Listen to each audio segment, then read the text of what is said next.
how has this event, impacted the way that you feel about the public sentiment regarding the issue of, the proliferation of these sorts of projects? I think it's always good that we listen to the public to hear what public opinion is. We have a long history of doing that, and I would say today is just another example in a long line.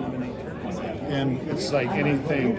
That's why I like having listening sessions. I learned things today that we need to check out. The opinions from matter and constituents from both our districts, and so I think it's important to listen to them. And so, what is, your all's, sense of, or I guess your desire to try to make some of these legislative and policy changes? No, as I said earlier, we can pass all these laws we want. We can make some changes that were requested today, but we have to have the governor on board, and so that's why I think it's important we get him involved in this discussion. And I plan on sending a letter to the governor asking him we'll send a letter to come out and have a listening system like this, because we need him on board. We could pass or change any rule we want, but he has to sign everything, so it's important to have that discussion. Or I guess at least introducing something, even if it's not going to gain traction. This is going to take some time to these citing or all these rules. 2002, I think. So it's going to take us, and we've already started the process of digging into some of this stuff, and it was long before both of our time. So, and I would just add that.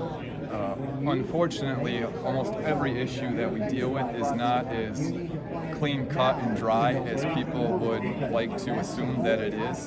And so we certainly have our own homework to do. The reality is, this country has made a decision, and maybe rightfully so, maybe not, that green energy is the way that we're going to proceed into the future. And so if we've decided as a society that we don't want power created in Cassville, for example, then we do have to have a discussion about where that power is going to come from. And so it just adds another dynamic to the overall discussion, but it has to be part of the discussion, because ultimately today a lot of people were here that thought we had all of the power to stop this, which we don't. But the first time somebody goes to flip a light on and the power doesn't come on, they're also going to be calling us saying, what in the heck were you guys doing? And so those are just parts of the conversation that we have to take into consideration that we might not have necessarily heard today.